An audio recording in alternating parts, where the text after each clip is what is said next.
আজকের এই বিশ্লেষণে আপনাদের স্বাগত। দেখুন, পশ্চিমবঙ্গের ভোট রাজনীতির ইতিহাসে এমন কিছু আগে বোধহয় কখনো ঘটেনি। একটি মাত্র বিধানসভা কেন্দ্র, ফলতা, যা রাতারাতি পুরো রাজ্য এমনকি দেশের নজর কেড়ে নিয়েছে।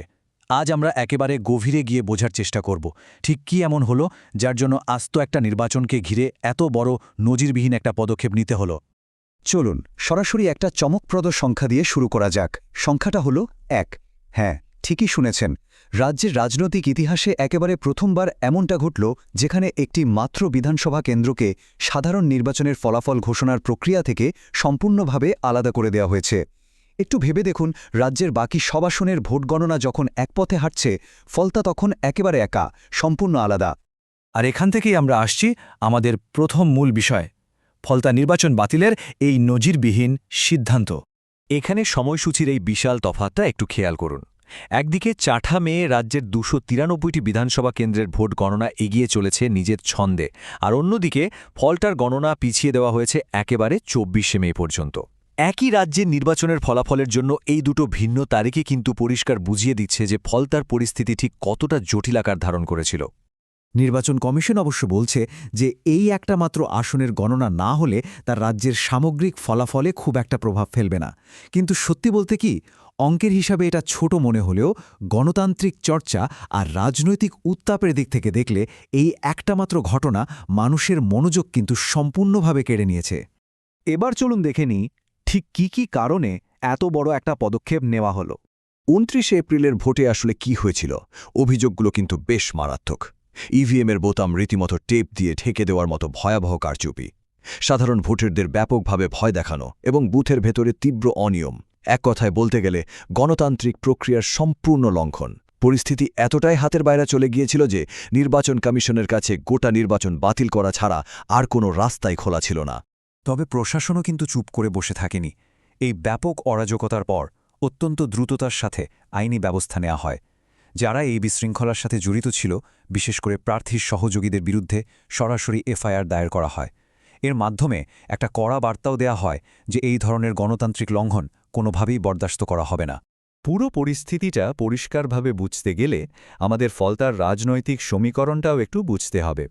দক্ষিণ ২৪ পরগনার ডায়মন্ড হারবার লোকসভার অন্তর্গত এই কেন্দ্রটির ঐতিহাসিক রূপান্তর সত্যি অবাক করার মতো।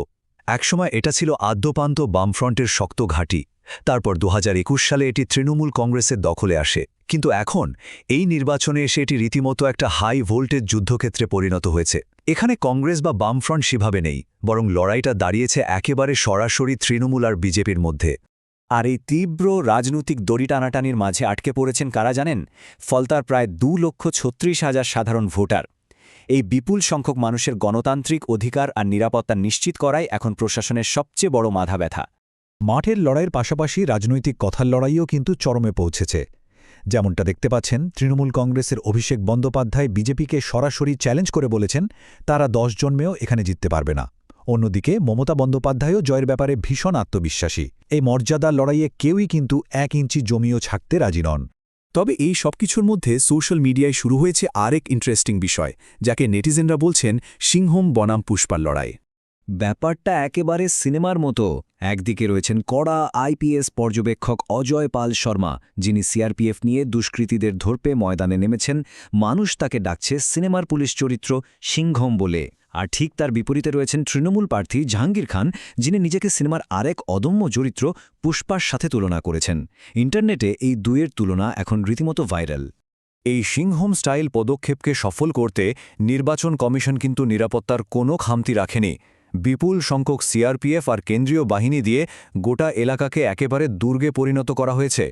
সন্ত্রাস স্থায়ীভাবে বন্ধ করতে এবং ভোটারদের মনে সাহস জোগাতে প্রশাসনের এই বিশাল ক্র্যাকডাউন বুঝিয়ে দিচ্ছে পরিস্থিতি ঠিক কতটা স্পর্শকাতর।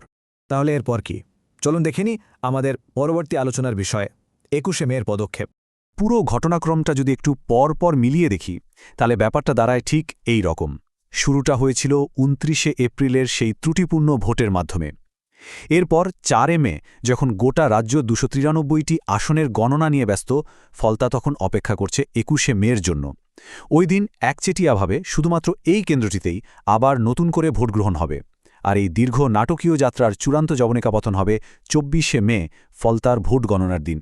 তো সবশেষে একটা বড় প্রশ্ন কিন্তু থেকেই যাচ্ছে, গণতন্ত্রের এই চূড়ান্ত লড়াই, এত সব অনিয়মের অভিযোগ আর সিনেমার মতো এরকম আটসাট নিরাপত্তার মাঝে দাঁড়িয়ে ২১শে মে যখন ফলতার সাধারণ মানুষ আবার ভোট দিতে যাবেন, তখন বাস্তব চিত্রটা ঠিক কেমন হবে?